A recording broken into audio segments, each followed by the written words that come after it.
Hey there, welcome to Mr.Cozy True Crime Stories. Tonight, we're diving into 2 hours of gripping true crime cases. Real stories of mystery, betrayal, and cold-blooded crimes, all set against the soothing backdrop of rain. It's the perfect blend of calm and unsettling. If these cases draw you in, tap that like button, share with your fellow true crime lovers, and subscribe to join our curious community. I'm always wondering, where are you tuning in from, and what time is it for you right now? Drop it in the comments below.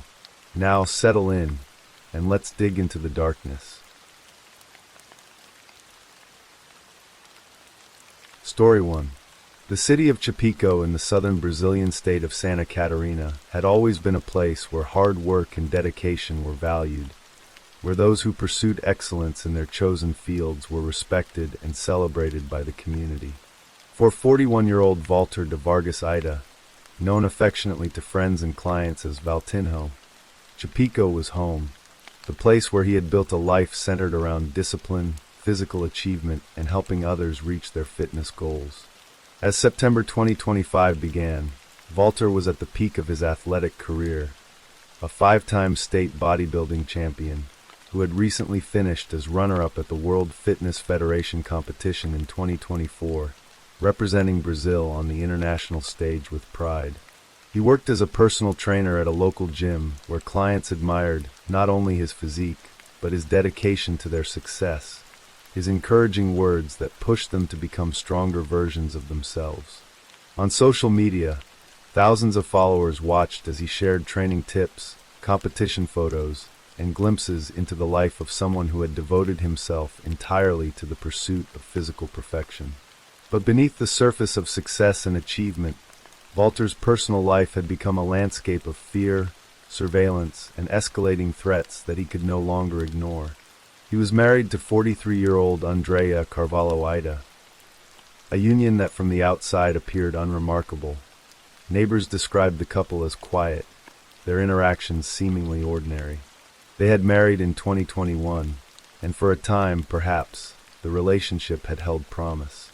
But by March 2025, something had shifted dramatically, and Andrea's behavior had transformed into an obsession, so consuming that it would ultimately destroy both their lives. She had become convinced that Walter was being unfaithful to her, that behind her back he was engaging in relationships with other women, betraying their marriage vows in ways that she could neither prove nor dismiss from her increasingly paranoid mind. What began as suspicion evolved into surveillance of the most disturbing kind. Andrea began drilling holes in the walls of their apartment, creating tiny apertures through which she could spy on her husband, watching his movements, monitoring his activities, searching desperately for evidence of the betrayal she was certain existed. She took photographs of Walter while he slept, capturing images of him in his most vulnerable moments without his knowledge or consent. She sent him threatening messages, communications that grew increasingly menacing as the months progressed, often ending her texts with knife emojis that carried an unmistakable implication of violence. Audio recordings captured Andrea warning Walter that he would pay for what she believed he had done, that his supposed infidelity would not go unpunished. In these recordings, Walter's voice could also be heard, expressing something that sounded like exhaustion mixed with terror. He told his wife that he could not continue living under the constant threat of being stabbed, that the fear had become unbearable, that if anything were to happen to him, he would leave behind a letter placing the blame squarely on her shoulders. The recordings painted a picture of a man trapped in a marriage that had become a prison, where love had curdled into obsession and jealousy had metastasized into something far more dangerous. Walter was living with someone who openly expressed her intent to kill him, yet extricating himself from the situation proved more complicated than simply leaving. Perhaps he hoped that Andrea's threats were merely expressions of anger that would never materialize into actual violence. Perhaps he felt some lingering attachment to the woman he had married, or perhaps he simply did not know how to escape a situation that had deteriorated so completely. Whatever his reasons for staying, they would prove to be a fatal miscalculation. The early morning hours of September 7th, 2025, marked the culmination of months of escalating obsession and threats. Walter was asleep in the apartment he shared with Andrea on Rua 7 de Setembro, his body at rest after another day of training clients and maintaining the rigorous physical discipline that had made him a champion. In sleep, even the strongest are vulnerable, their defenses down, their awareness suspended in the realm of dreams where threats cannot be anticipated or defended against. It was in this state of complete vulnerability that Andrea struck. She attacked her sleeping husband with a large kitchen knife, plunging the blade into his body with a fury that spoke to months of accumulated rage and jealousy. Walter awoke to unimaginable pain and terror. The knife struck him in the jugular, that crucial vessel in the neck that carries blood from the brain back to the heart, then continued to his head, his face, his torso, his arms, his legs, his abdomen, his back. Police would later determine that he had been stabbed 21 times in total, each wound a testament to the frenzy of the attack. For a man who had spent years building his body into a fortress of muscle and strength, the realization that all that physical power was useless against a knife wielded by someone he had trusted must have been devastating. Bleeding heavily from multiple wounds, Walter managed to get out of bed, his survival instinct overriding the shock and pain that threatened to overwhelm him. He tried to escape the apartment, to get away from the person who was killing him, to reach help before his life drained away through the punctures in his body. But Andrea followed him. As Walter stumbled toward the door, leaving a trail of blood behind him on the floors and walls of the apartment, his wife continued to strike him with the knife, refusing to let him escape, determined to finish what she had started. Neighbors would later report that they heard desperate cries for help echoing through the building, a man's voice screaming words that some claimed sounded like, "My God, why are you doing this?" The pleas went unanswered, and by the time Walter managed to crawl into the stairwell outside their apartment, his strength was failing. The blood loss was catastrophic, his body unable to sustain the damage that had been inflicted upon it. He collapsed on the stairs, his final moments spent alone in that cold, impersonal space, far from anyone who loved him, unable to complete his escape. When police arrived at the scene on the morning of September 7th, responding to reports of violence and cries for help, they found Walter de Vargas Ida deceased on the stairwell. The civil police of Chapecó documented the scene with photographs that revealed the horror of what had transpired. Blood spattered across the corridor walls, marking Walter's desperate attempt to flee, a trail of crimson leading from the apartment to the stairs where his body lay.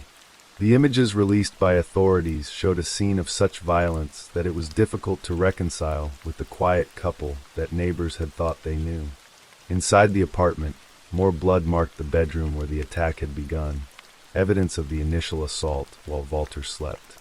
Andrea Carvalho Ida had also sustained injuries during the confrontation, though the nature and severity of her wounds would become a matter of legal significance. She was transported to a nearby hospital with what authorities initially described as life-threatening injuries requiring emergency surgery. Police stationed officers at the hospital to guard her, as she was immediately considered the primary suspect in Walter's murder. If she survived her injuries, authorities made clear she would be arrested and charged with his death. The investigation revealed additional troubling information about Andrea's background. She already had an outstanding arrest warrant from the state of Rio Grande do Sul connected to a previous conviction for armed robbery resulting in death, a crime for which she had been sentenced to 15 years in prison, but was apparently free pending an appeal. This revelation meant that Andrea was not only suspected of killing her husband, but had a documented history of serious violent crime, a pattern of behavior that raised questions about how she had been allowed to remain free despite such a substantial sentence.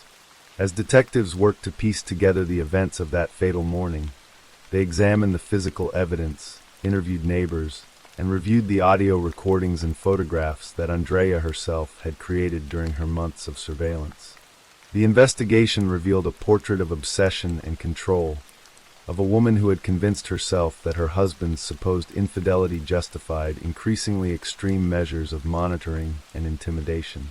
When they interviewed Andrea after her recovery, she admitted to stabbing Walter but claimed that she had only struck him 3 times and that she had acted in self-defense. According to her account, Walter had initially been the one holding the knife during their altercation, and she had wrestled it away from him and defended herself. This version of events contradicted the physical evidence in nearly every particular. Forensic analysis confirmed that Walter had been attacked while he was asleep, not during a mutual confrontation. The 21 stab wounds documented by the medical examiner far exceeded the 3 strikes that Andrea claimed to have inflicted, and the locations of the wounds, concentrated in vital areas like the neck, head, and torso, suggested an intent to kill rather than merely to defend. Andrea also told police that their argument that morning had been about her religious practices, specifically about despacho, which are offerings associated with Afro-Brazilian faiths, and about her long-standing suspicions of betrayal that had consumed her since March. This explanation attempted to frame the violence as the result of a spontaneous argument rather than a premeditated attack, but the months of threats, surveillance, and explicit warnings that Walter would pay suggested otherwise. The audio recordings in particular undermined any claim of spontaneous self-defense, as they documented a pattern of threats and intimidation that established Andrea's intent long before the fatal morning. The bodybuilding community in Brazil and internationally mourned the loss of Walter de Vargas Ida. The gym where he had worked as a personal trainer remained closed the day after his death, a gesture of respect for a colleague and friend whose presence would be profoundly missed. Fellow athletes, clients, and admirers expressed their shock and sadness on social media, sharing memories of a man whose dedication to his sport had inspired others and whose death seemed all the more tragic because of the promise he had shown. At 41 years old, Walter had still been in his athletic prime, with potentially years of competition and achievement ahead of him. His finish as runner-up at the World Fitness Federation competition in 2024 had demonstrated that he could compete at the highest international levels, and many had expected him to continue pursuing championships for years to come. But all of that potential had been extinguished in a matter of minutes by someone who claimed to love him, someone whose obsession with fidelity and control had transformed her into something monstrous. The civil police charged Andrea Carvalho Ida with homicide aggravated by futile motive and difficulty of defense, legal classifications that recognized both the unjustified nature of the killing and the fact that Walter had been attacked while sleeping and thus unable to defend himself effectively. If convicted, she faced between 12 and 30 years in prison, a sentence that would be in addition to the 15-year sentence she was already supposed to be serving for her previous armed robbery conviction.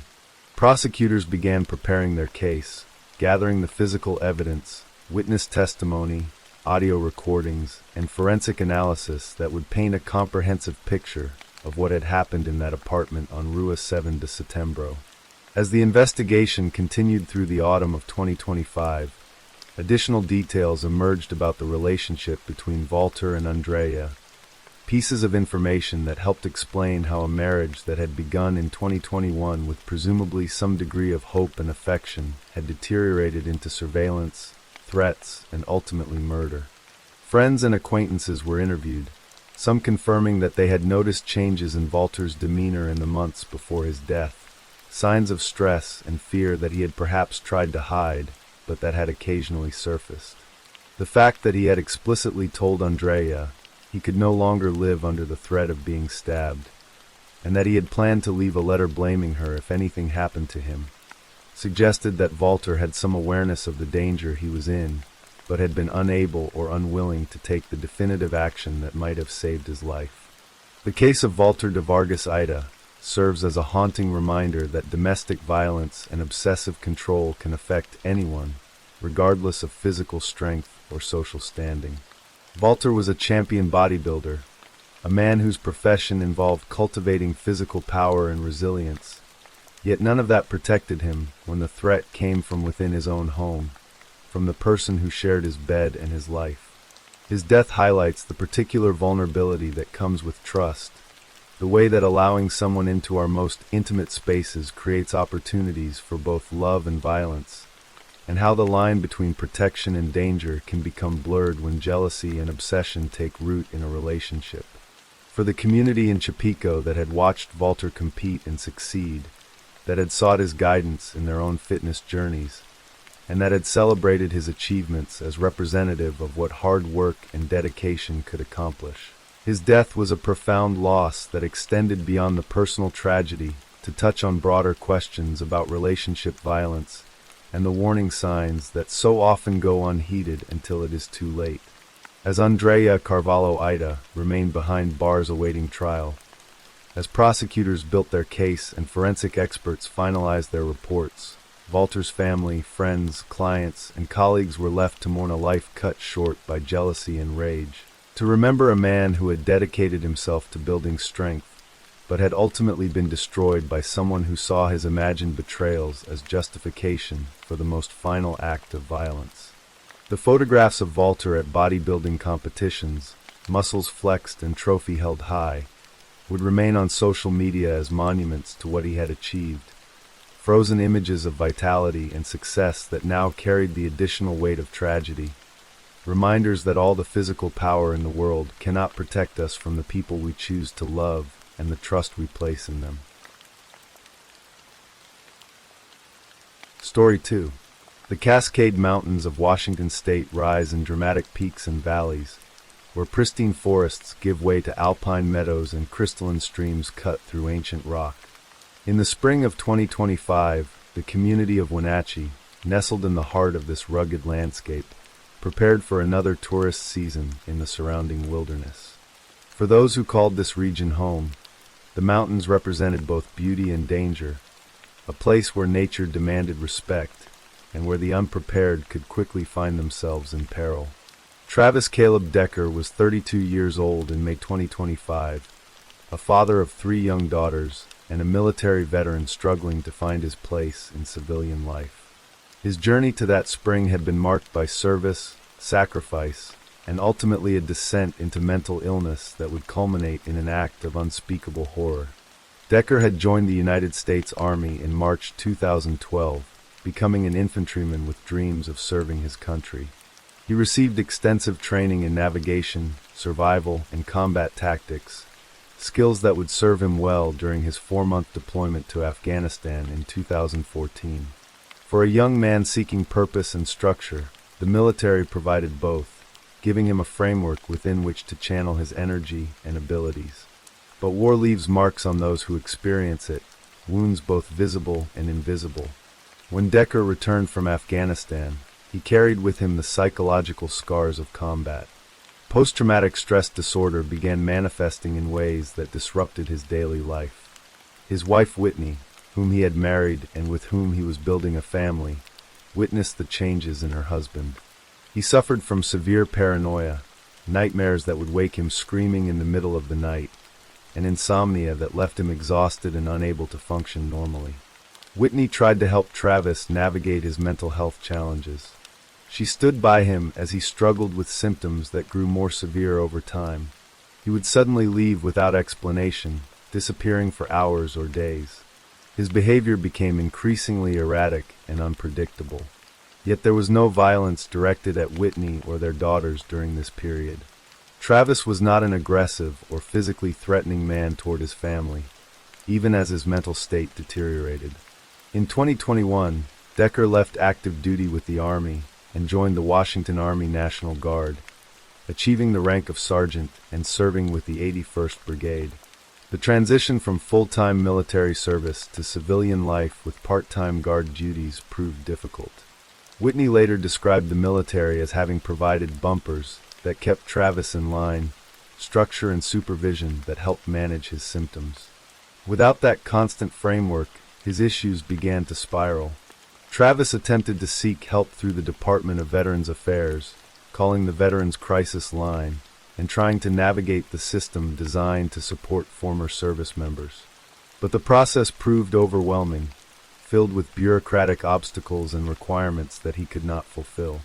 The help he desperately needed remained perpetually out of reach, lost in a maze of forms and appointments and qualifications. By 2024, the marriage had become unsustainable. Whitney filed for divorce, citing mental instability as the primary reason for the dissolution of their union. In her divorce filings, she documented Travis's emotional and mental health issues, describing them as the catalyst that ended their marriage and noting how these problems had affected their 3 daughters, 9-year-old Peyton, 8-year-old Evelyn, and 5-year-old Olivia. Toward the end of their marriage, Travis received a diagnosis of borderline personality disorder, a condition characterized by intense emotional instability, fear of abandonment, and difficulty maintaining relationships. Whitney believed Travis was not taking prescribed medication for his condition, adding to her concerns about his ability to parent effectively. Despite the divorce and the documented mental health concerns, Travis maintained a relationship with his daughters through court-ordered visitation. The arrangements included specific restrictions designed to protect the children while allowing them to spend time with their father. Travis was not permitted to take the girls out of the Wenatchee Valley. Overnight visits were prohibited. He was required to return them to Whitney's home by 8 o'clock in the evening. These boundaries reflected both the court's recognition of Travis's parental rights and awareness of the risks his unstable condition posed. In September 2024, a judge recommended that Travis undergo psychiatric evaluation and treatment. A parenting plan was developed that mandated mental health treatment and domestic violence anger management counseling. But Travis refused to sign the agreement and failed to comply with its requirements. The court's intervention came too late, the mechanisms designed to protect the children insufficient to prevent the tragedy that was approaching.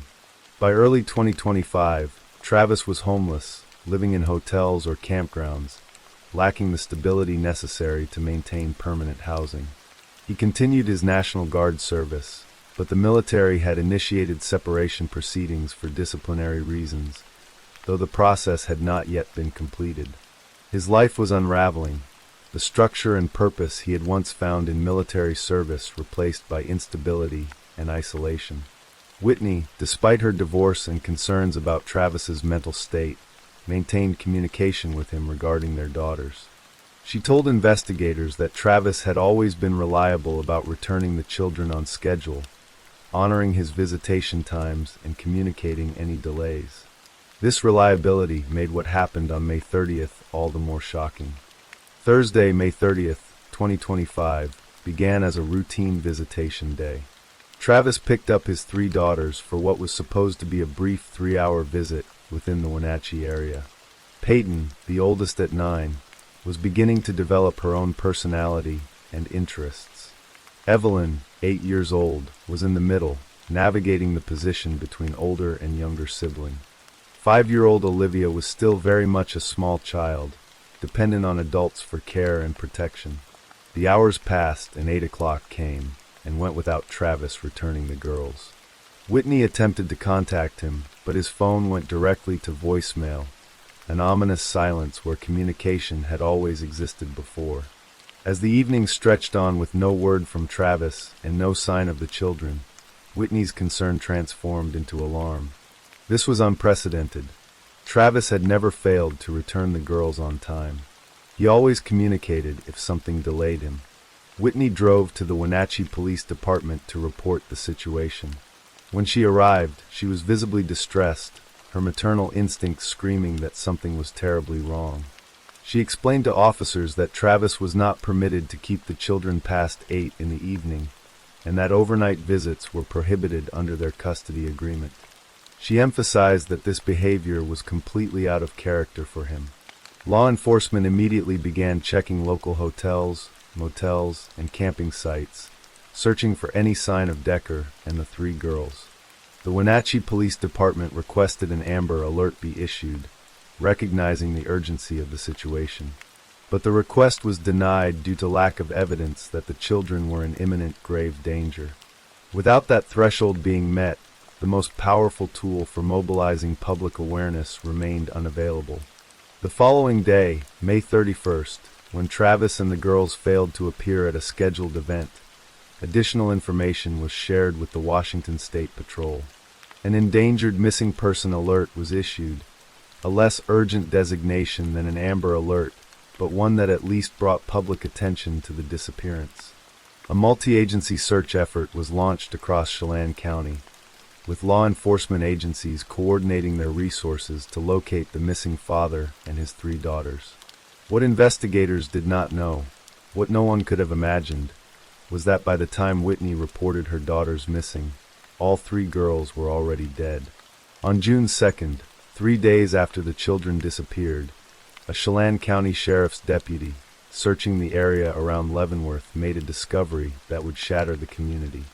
Near the abandoned Rock Island campground along Icicle Creek, the deputy spotted Travis Decker's pickup truck. The vehicle had been left behind, its presence suggesting that something had happened here, that this remote location held answers to the mystery of the missing girls. As officers approached the truck, they noticed 2 bloody handprints smeared across the tailgate, crimson marks that spoke of violence and desperation. A search of the immediate area led them deeper into the campground, where they found what every searcher dreads discovering: the bodies of all 3 children. The scene was one of calculated horror. Peyton, Evelyn, and Olivia each had plastic bags secured over their heads. 2 of the girls had 2 separate bags covering their faces. The youngest, 5-year-old Olivia, had 3 bags layered over her head, ensuring that no air could reach her lungs. Their wrists had been bound with zip ties, restraints that prevented them from removing the suffocating plastic even as they fought for breath. The campsite where the bodies were found was abandoned, isolated from the main camping areas, a location chosen for its privacy and the likelihood that discovery would be delayed. Travis Decker himself was nowhere to be found. His truck remained, evidence of his presence, but he had vanished into the wilderness that surrounded the campground. The Chelan County Medical Examiner conducted autopsies on June 9th, determining that the cause of death for all 3 girls was suffocation. The manner of death was ruled homicide. The children had died from asphyxiation, their small bodies deprived of oxygen until their hearts stopped beating and their brains ceased functioning. It was a slow death, a terrifying death, one that would have given them time to understand what was happening, to feel panic and fear, to perhaps look at their father and wonder why he was doing this to them. Investigators collected extensive evidence from the scene. They recovered the plastic bags that had been used to suffocate the children, the cable ties that had bound their wrists, and numerous personal items belonging to Travis Decker. The truck itself yielded additional evidence, though analysis would take time as forensic technicians worked to extract DNA and other trace materials. In the days leading up to the murders, Travis Decker had been conducting internet searches that revealed his state of mind. Court documents would later show that he had Googled, "How does a person move to Canada?" "How to relocate to Canada," and "Jobs Canada." These searches suggested he was contemplating flight, possibly planning to leave the United States and start over somewhere beyond the reach of American authorities. Whether he intended to take his daughters with him, or whether he viewed them as obstacles to that plan, remains unclear. The evidence was submitted to the Washington State Crime Lab for DNA analysis, a process that would take weeks to complete. Meanwhile, the largest manhunt in recent Washington state history was underway. Local, state, and federal agencies coordinated their efforts to locate Travis Decker, assuming he was still alive and evading capture somewhere in the vast wilderness that characterized the region. Decker's military background made him a particularly challenging fugitive. His training as an Army infantryman included extensive instruction in navigation, survival, and evasion tactics.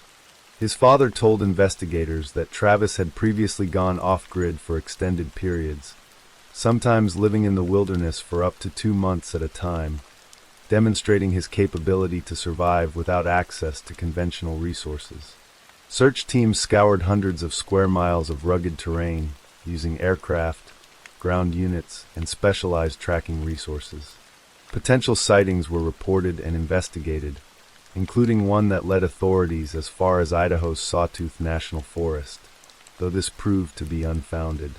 The U.S. Marshals Service adopted the arrest warrant and offered a reward of up to $20,000 for information leading directly to Decker's capture.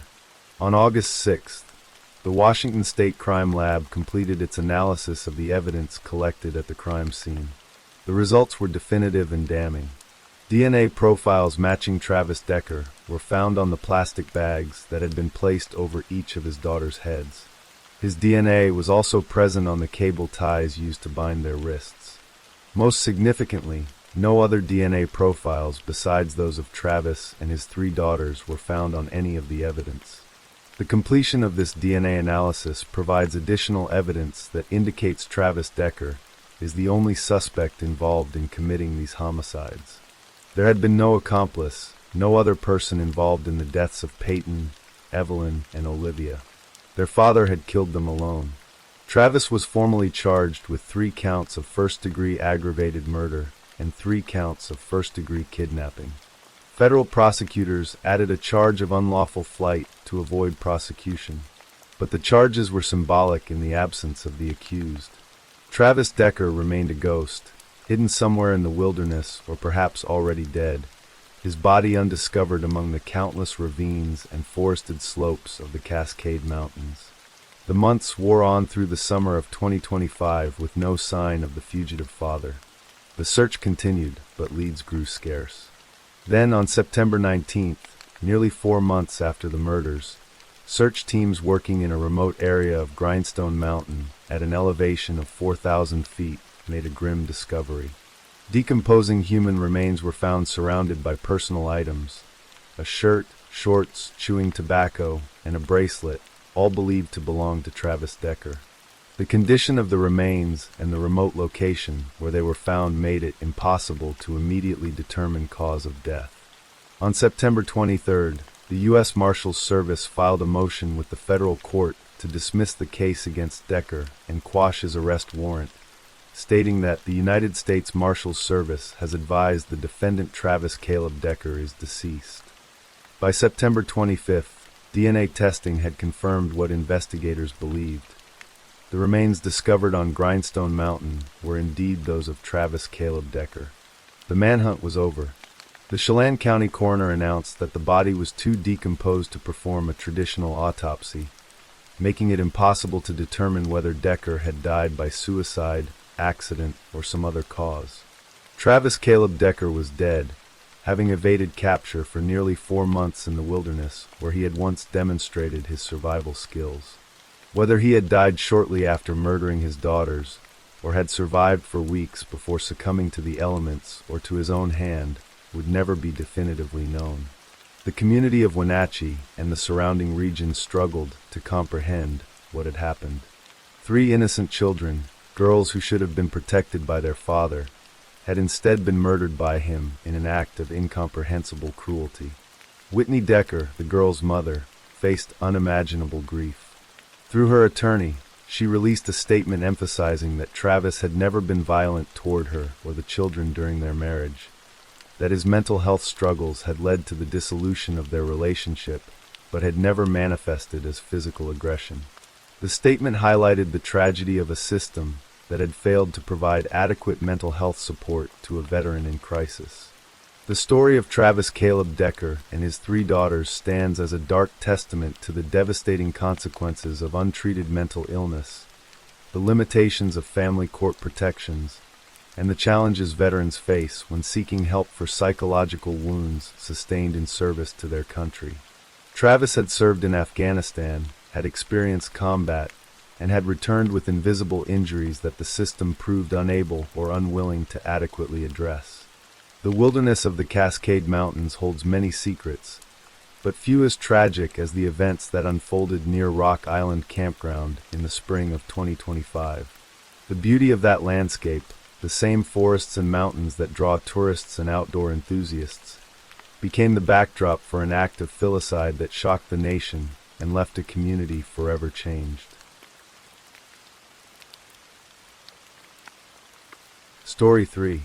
The 911 call came in just after midnight on September 13, 2013, the frantic voice of a woman breaking through the silence of the early morning hours in DeKalb County, Georgia.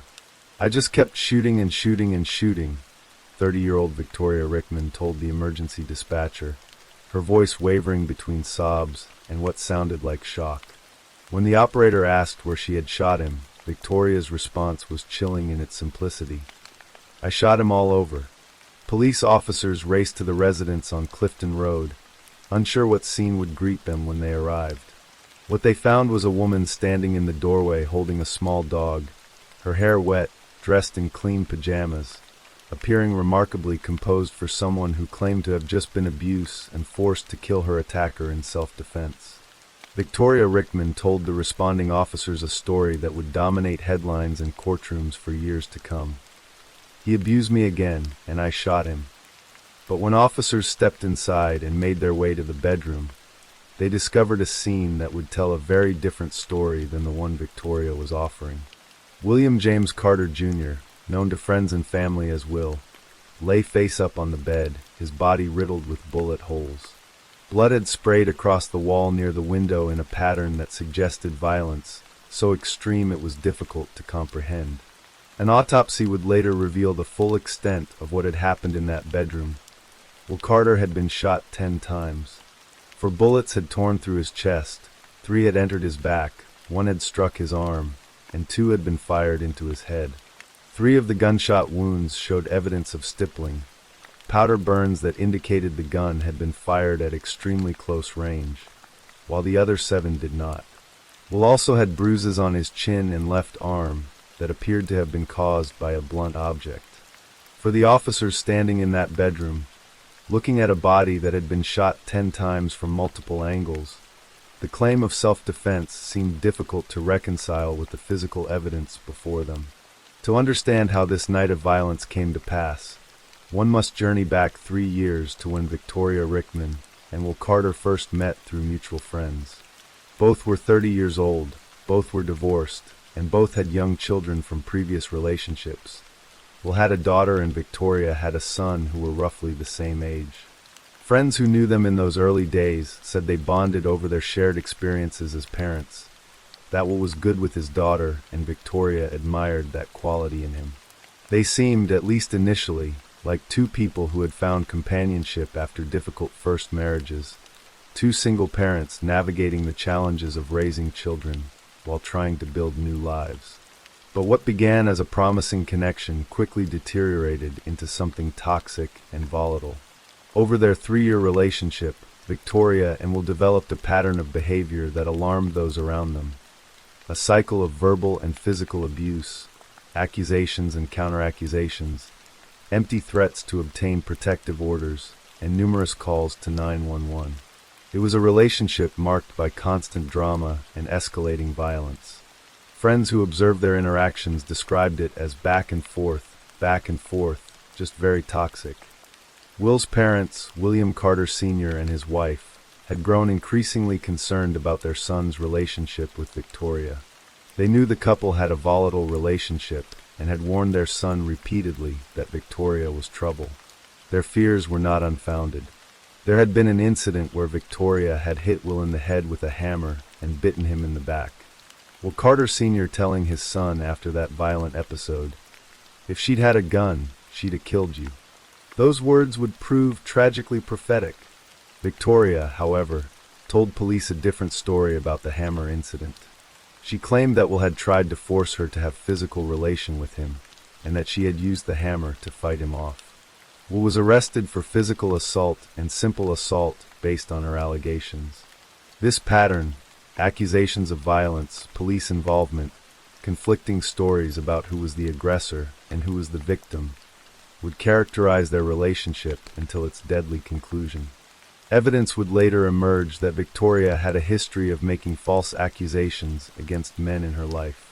Prosecutors introduced testimony showing that on at least 2 occasions, Victoria had assaulted Will, but then called police claiming that he had assaulted her. Even more troubling, they presented evidence that Victoria had threatened to falsely accuse her ex-boyfriend, William Plunkett, of physical abuse. This pattern of repeated behavior suggested that Victoria had learned to weaponize the criminal justice system against the men in her life, using rape allegations as a tool to control situations and avoid consequences for her own actions. In the months before Will's death, Victoria had gone to court seeking a restraining order against him. At the courthouse, she encountered Cobb County Deputy Sheriff Rick Price, who noticed the black eye and bruises on her face. Price, a law enforcement officer who should have followed proper protocols for handling domestic violence situations, instead made a decision that would have devastating consequences. He gave Victoria one of his personal guns, a .40 caliber semi-automatic pistol. It was an extraordinary breach of professional judgment, a sworn officer providing a weapon to someone involved in a volatile domestic situation. Price even took Victoria to a gun range to practice shooting. And lo and behold, as Detective Kevin Leon Packer would later observe, she's used that very gun to shoot and kill Will Carter. The evening of September 12, 2013, began with Victoria asking Andrew Scarr, a lifelong friend who owned the house where she was staying, if she could spend the night at his mother's residence on Clifton Road. Victoria told Scarr she wanted to be alone. After he left, Victoria exchanged text messages with the man she was living with at the time, asking him not to come home because she didn't want to see a man. Then, sometime that evening, Victoria spoke on the phone with Will. Police would never be able to determine exactly what was said during that conversation, but the call's consequences were clear. After midnight, Will Carter showed up at the house on Clifton Road. What happened next would become the subject of intense investigation and courtroom debate. According to Victoria's account to police and medical examiners, Will forced her to have physical relation, then restrained and beat her. She claimed that to defend herself, she grabbed the gun that Deputy Sheriff Rick Price had given her from the nightstand and began shooting. The examining physician who conducted Victoria's examination found that the two had intimate. However, the physician testified that he found no injuries on Victoria consistent with her description of events and no signs of trauma. Detective Summer Benton, the lead investigator on the case, arrived at the scene and began to piece together what had happened based on the physical evidence. The blood spatter patterns on the wall, the location of shell casings, and the position of Will's body told a story that contradicted Victoria's claims of self-defense. Benton believed that Will had been standing next to the bed facing the window when he was shot in the back 3 times. One of those shots had filled his lungs with blood, causing him to cough and creating the blood spray pattern on the wall next to the window. Then, Benton theorized, Will had fallen back onto the bed, and as he's lying on the bed, she is then finishing him off, firing more shots into his chest and his head. To Detective Benton, this was not self-defense. It was murder, plain and simple. There were no signs that she had tried to scratch him. Her nails were pristine. He had no scratches on his body, Benton observed. I do not believe she was assault. While Victoria had been given a rape examination that showed she had engaged in intercourse, there were no signs of internal injuries, no defensive wounds, no scratches, no bruising that would indicate a violent physical assault. When Benton arrived to arrest Victoria just hours after the shooting, Victoria's response was disturbingly calm. I advised her that she's being arrested for murder, and she simply says, "Okay." That was it. No screaming up and down, "I'm innocent." I didn't do this, Benton recalled. But there was one law enforcement officer who believed Victoria's story, Deputy Sheriff Rick Price, the same man who had given her the gun. Right after the shooting, before Victoria called 911, she had called Rick Price. Phone records would later reveal that the two had spoken for approximately 2 minutes in a call that came just before Victoria contacted emergency services. Price told her to call 911. Detective Kevin Leon Packer believed that Price had been manipulated by Victoria, just like other men in her life. She was extremely good at getting the men to give her whatever she wanted, Detective Benton observed. Victoria Rickman was a very skilled manipulator, Leon Packer added. Price's involvement in the case would cost him his career. He was fired from the Cobb County Sheriff's Office after refusing to cooperate with investigators looking into the murder. Victoria was arrested and charged with murder on September 13, 2013, just 6.5 hours after the shooting. She was denied bail and held at the DeKalb County Jail in Decatur as she awaited trial. For nearly 4 years, Victoria maintained her innocence. Her defense attorney, Amanda Clark Palmer, argued passionately that Victoria had not invited Will over that night, had not wanted him there, had not planned to kill him, and had not murdered him. I 110% believe she shot him in self-defense, Palmer stated. Palmer contended that Victoria had killed Will after he made physical assault on her, because he was still close enough to be a threat, that the shooting happened within a matter of seconds in a highly stressful and traumatic situation. She argued that Victoria had simply fired, until I think the threat is over. Victoria's best friend Brittany Morgan, who had known her for over 10 years, stood by her throughout the ordeal. Morgan believed that the constant abuse Victoria had suffered meant she simply could not take it anymore. Even after a jury would eventually convict Victoria of murder, Morgan maintained that her friend was not a killer. But prosecutors were building a case that painted a very different picture of what happened that September night. For months, investigators had been stymied by one crucial piece of evidence: Victoria's cell phone, which was protected by a secret code that no one had been able to crack. Then, just a few months before the trial, investigators made a breakthrough discovery. We came across a piece of paper that said phone code, and it had a 4-digit code on it, Detective Leon Packer recalled. And the investigator punched it into the phone, and poof, it opened right up. What they found inside Victoria's phone was devastating to her self-defense claim.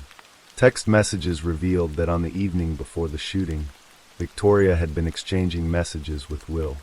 Detective Leon Packer was dumbfounded by what he read. I think that what the evidence has shown, what the text messages have shown, is that she made a decision when she called Will Carter that night to kill him, Leon Packer concluded. The text messages suggested premeditation rather than self-defense, a plan rather than a spontaneous response to being attacked. But the texts were not the only surprise inside Victoria's phone. Detective Benton's reaction to what else they discovered was telling. I was like, wow. She will go to any lengths to prove her story. While the specific contents of this additional evidence were not publicly detailed, investigators clearly believed it demonstrated Victoria's willingness to fabricate evidence to support her narrative. When the case finally went to trial in August 2017, prosecutor Sheila Ross, who had built a reputation as one of the most successful prosecutors in Georgia, laid out the state's case against Victoria Rickman. The evidence will show that she did not shoot William Carter Jr. out of fear, but rather anger, Ross told the jury. She characterized their relationship as on-again, off-again toxic relationship, very Jerry Springerish. The prosecution presented Detective Benton's testimony about the physical evidence at the scene, including her analysis of the shooting. Benton testified about the .40 caliber semi-automatic weapon that Victoria had used. In the courtroom and on camera during the initial investigation, Benton had theorized that Victoria may have even reloaded the weapon during the attack. She had found 9 shell casings at the scene and 4 bullets remaining in the gun, which would total 13 rounds. Since Benton believed the gun could hold only 12 bullets in its magazine, she had initially concluded that Victoria must have reloaded to fire that many shots. However, this detail would later be questioned during the trial. The defense countered with their own interpretation of the evidence. Amanda Clark Palmer argued that the shots to Will's head, including one that went through his nose, chin, shoulder, and arm, could have been fired when he was still standing and posed a continuing threat. She maintained that Victoria had fired rapidly in self-defense, not with the calculated precision of a murderer executing a helpless victim. But the jury heard not just about the physical evidence from the night of the shooting. They learned about the tumultuous history of Victoria and Will's relationship, the pattern of false accusations, the previous incidents of violence. They heard about Victoria's threat to falsely accuse her ex-boyfriend William Plunkett of physical assault. They heard about the times Victoria had assaulted Will, but then called police claiming she was the victim. They heard about Deputy Sheriff Rick Price giving Victoria a gun and training her to use it. They heard about the phone call Victoria made to Price in the 2 minutes before she called 911. On August 31st, 2017, after hearing all the evidence, the jury reached their verdict. They found 34-year-old Victoria Rickman guilty of malice murder and a related firearm offense in connection with the shooting death of William Carter Jr. The conviction meant that the jury had rejected her claim of self-defense, had concluded that she had killed Will not out of fear for her own safety, but with malice aforethought, the legal term for the intent to kill without justification. Victoria appealed her conviction, arguing through her attorneys that errors had been made during the trial. Her appeal worked its way through the Georgia court system, but in 2019, the appellate court affirmed her conviction. The legal system had spoken. Victoria Rickman was a murderer, not a victim who had been forced to kill in self-defense. The case of Victoria Rickman raises profound and troubling questions about domestic violence, false accusations, and the manipulation of systems designed to protect genuine victims. In an era when society is rightfully working to better support and believe survivors of sexual assault and domestic abuse, Victoria's calculated use of physical allegations as a weapon represents a betrayal not just of the man she killed, but of every actual victim whose credibility is undermined by false reports. Detective Benton's skepticism toward Victoria's assault claim, while ultimately vindicated by the evidence and the jury's verdict, illustrates the impossible position investigators often face: how to believe and support victims while also following the evidence wherever it leads. For Will Carter's family, the conviction brought a measure of justice, but could never restore what had been taken from them.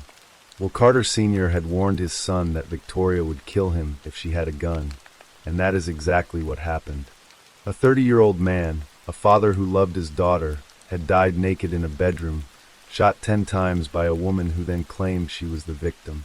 His parents had to endure watching their son's death become the subject of media coverage, television documentaries, and legal proceedings that stretched on for years. Deputy Sheriff Rick Price, the man whose decision to give Victoria a gun had armed her for murder, lost his job and his career in law enforcement. Whether driven by genuine concern for a woman he believed was in danger or, as Detective Benton suggested, caught in Victoria's web of manipulation, Price had violated basic professional standards and provided the weapon that was used to kill Will Carter. His refusal to cooperate with investigators suggested either misplaced loyalty to Victoria or recognition that his own actions could not withstand scrutiny. For Victoria Rickman herself, the consequences of that September night were a murder conviction and a life sentence. She had gambled that her claims of physical abuse and self-defense would be believed, that the pattern of violence in her relationship with Will could be used to paint herself as a victim rather than a perpetrator. She had counted on the cultural tendency to believe women who report physical assault, on the sympathy extended to domestic violence survivors, on the benefit of doubt. But the physical evidence, the text messages on her phone, her history of false accusations, and the testimony of investigators all combined to reveal the truth. Victoria Rickman had not killed in self-defense. She had shot Will Carter 10 times in what prosecutors successfully argued was an act of anger, not fear. In the end, the jury saw through the lies and manipulation. They looked at the evidence of 10 gunshot wounds, blood spatter patterns, an absence of defensive injuries, a history of false accusations and damning text messages, and they concluded that Victoria Rickman was guilty of murder. Will Carter, for all his flaws and whatever role he played in their toxic relationship, did not deserve to be shot 10 times and left on a bed while his killer calmly showered, changed into clean pajamas, and prepared to play the role of victim. The Georgia justice system, after 4 years of investigation and legal proceedings, ensured that Victoria would face consequences for what she had done. But no verdict, no prison sentence, could bring Will Carter back or heal the wounds his death left in the lives of those who loved him.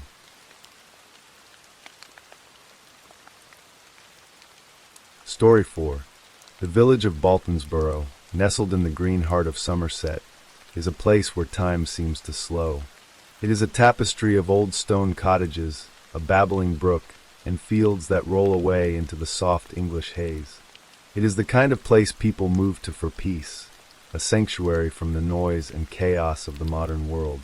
For Henri Kekkonen, it had been just that.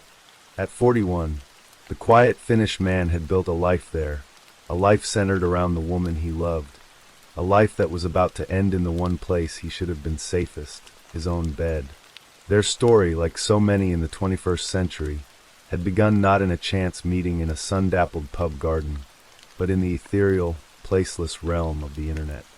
Henri was in Finland, a country of vast forests and silent lakes, when he first connected with Christine, an English woman living in the mystical town of Glastonbury, a place steeped in legend and folklore. He was in his mid-20s, she just a teenager of 16. Despite the distance and the age gap, something clicked. Their online connection deepened into a genuine affection, a bond strong enough to pull Henri from his homeland. He packed his life into suitcases and crossed the North Sea, moving to Glastonbury to be with her. In 2011, they sealed their commitment, marrying in a ceremony that promised a shared future.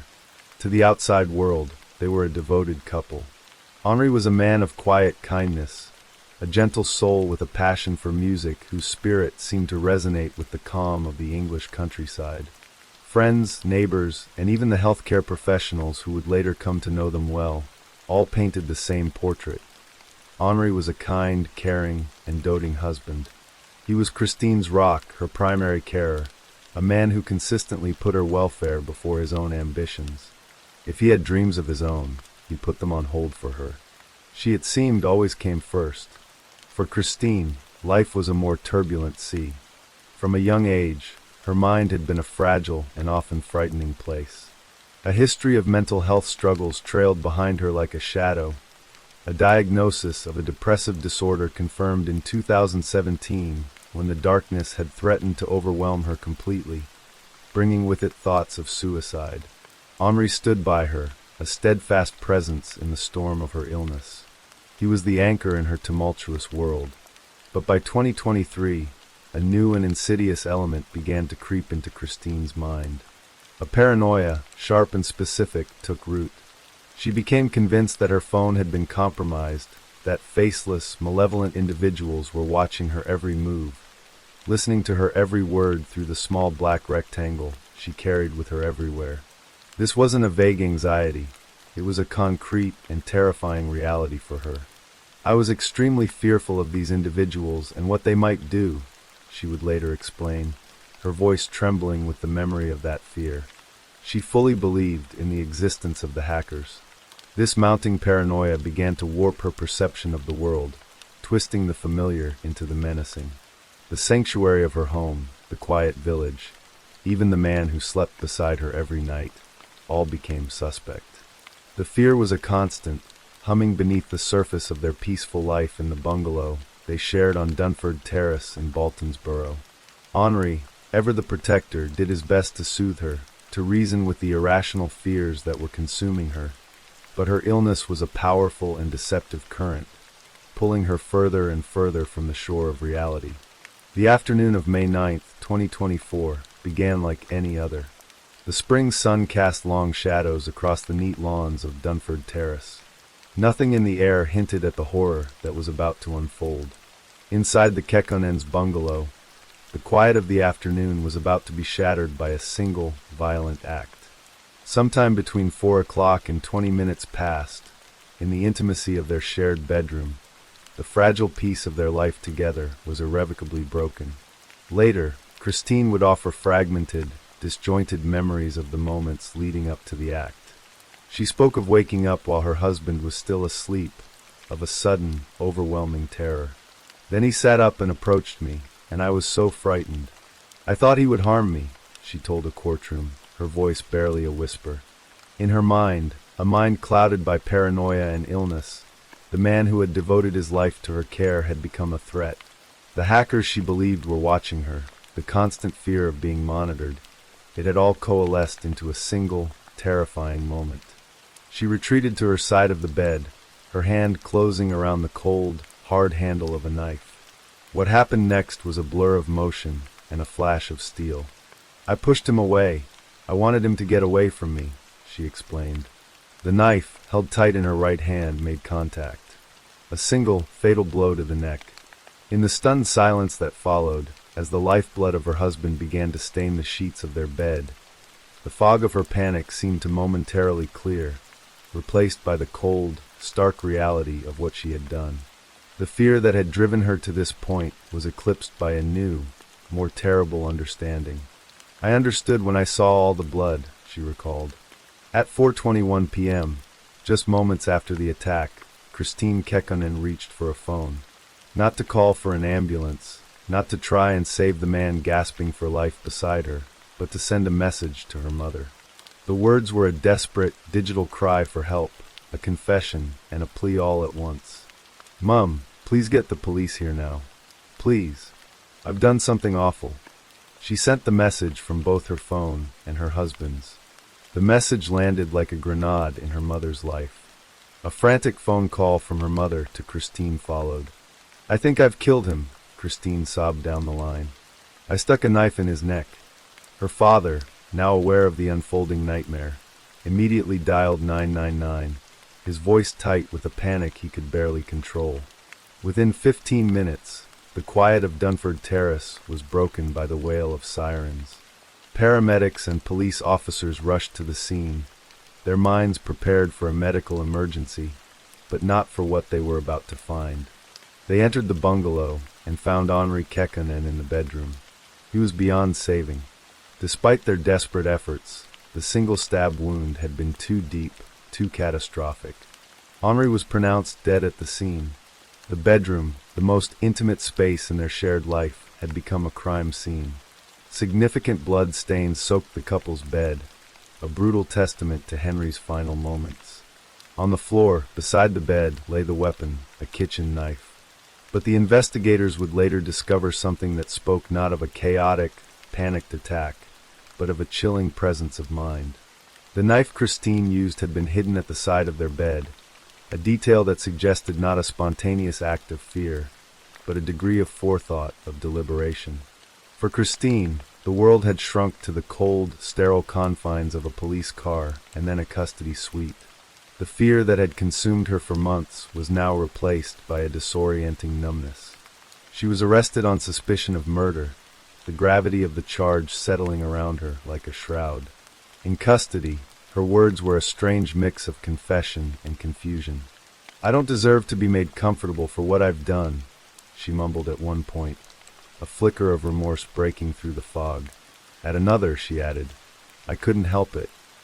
But when it came to the act itself, her memory was a blank page. During her formal police interview, a tape of which would later be played to a hushed courtroom, she responded to many of the questions with a clipped no comment. When she did speak, it was of a fractured consciousness. "The only thing I remember is going to the kitchen to smoke, as that is the only place I am allowed to smoke," she told them. She tried to explain the state of her mind, the dissociative episodes that had plagued her for years. "I'm not actually in control of myself," she struggled to articulate. "It feels like I can be present, but my mind is not present, if that makes sense." She spoke of coming to and finding herself believing she was in her childhood home, of large gaps in her memory that left her terrified. She couldn't be sure if she had even taken her psychiatric medication on that fateful day. She claimed she simply could not recall plunging a knife into her husband's neck. The memory, she insisted, was gone. While Christine was lost in the fog of her own mind, a wave of grief was beginning its long, slow journey across the sea to Finland. The news of Henry's death had to be delivered. For his father, Olavi Kekkonen, the night of May 9th was inexplicably restless. "For some reason, I was up all night that night, and I couldn't sleep," he later recounted. The next morning, a knock came at his door. It was the police. The words they spoke were simple, direct, and utterly world-shattering. Henri was dead.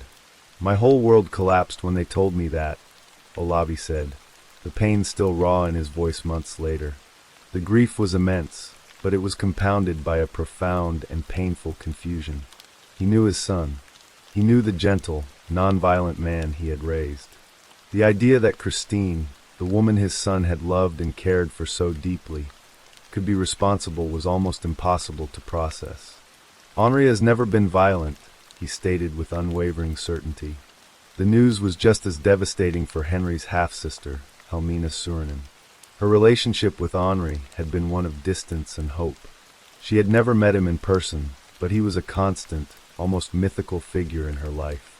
She saw his old belongings, his games, still in her father's house, and she thought of him as her cool older brother.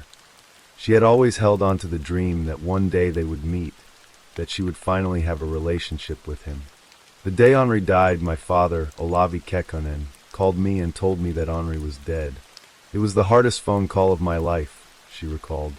Her mother explained that Christine had killed him. The news left her numb, then racked with tears.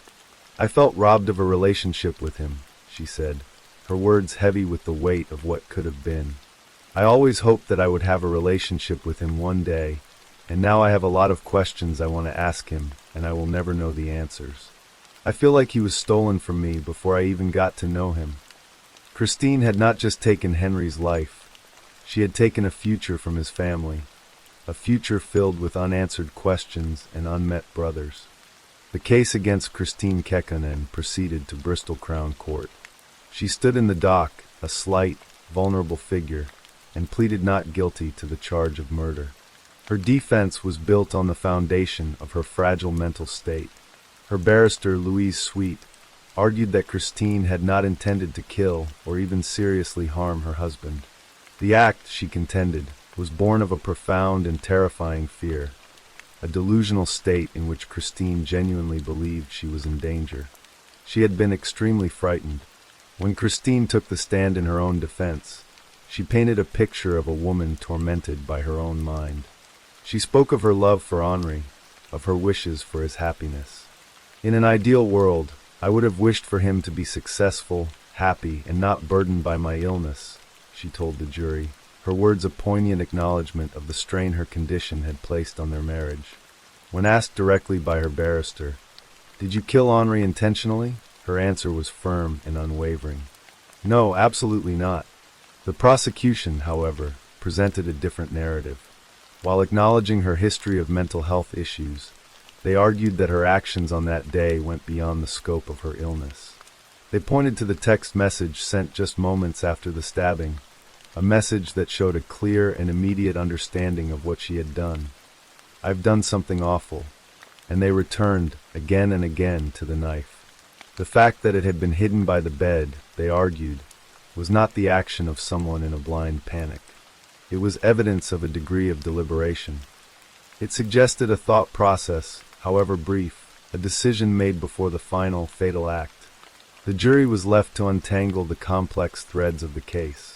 Was this a tragic, unintentional killing, the result of a mind so broken by illness that it could no longer distinguish friend from foe? Or was it murder, an act carried out with a level of intent, however fleeting, that made Christine culpable for her husband's death? After a 10-day trial, the jury returned with their verdict. They had looked past the image of the vulnerable woman in the dock and had found, in her actions, the intent to kill. Christine Kekkonen was found guilty of the murder of her husband. She was sentenced in May 2025. The judge, His Honor Judge Lambert, looked down at Christine and delivered his sentencing remarks. His words were a powerful and moving tribute to the man she had killed, and a stark rebuttal of the twisted reality she had constructed in her mind. He described Henri as kind and caring, a man who had done everything he could for her throughout their relationship. In your deluded mind, you felt he was coercive and controlling and should have done more for you, the judge stated, his voice ringing with authority. That was simply not correct. Henri promoted your welfare above his own ambitions, and you always came first. He acknowledged her mental health difficulties, but concluded that they did not provide a satisfactory answer as to why you did what you did. He even suggested, "It may well be you do not know yourself." He pointed to the act of hiding the knife, the deliberation it implied, and sentenced her to life in prison, with a minimum term of 15 years to be served before she could be considered for parole. For Henry's family, the verdict was a form of justice, but a hollow one. "I am not feeling vengeful feelings towards Christine, because these feelings are stupid and not worth it," Olavi Kekkonen said in a statement read to the court. "But I do not understand how Christine is now saying that she is innocent." The conviction did not bring back his son. It did not fill the void that had been ripped into his life that May morning. Detective Superintendent Laurette Spierenberg, the senior investigating officer, summed up the tragedy with a painful clarity. Henri was a loving husband who, at 41, had so much more life to live. Those opportunities were cruelly taken from him, she said.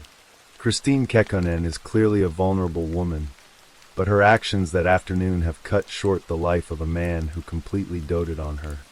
The case of Christine Kekkonen closed, the legal process complete.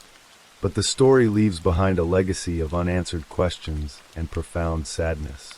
It is a story about the devastating intersection of mental illness and violence, about a love that was not strong enough to conquer the demons of the mind. It is the story of a man's unwavering devotion and a woman's tragic descent into a reality where her greatest protector became her greatest fear. And most of all, it is the story of Henri Kekkonen, a kind, warm, and special man from Finland who found love in an English village and lost his life in the sanctuary of his own home, at the hands of the person he had tried so hard to save. His spirit, his family said, would forever live on in memories and in the music he so loved, a gentle melody abruptly silenced, leaving behind only a painful and enduring quiet. Story 5.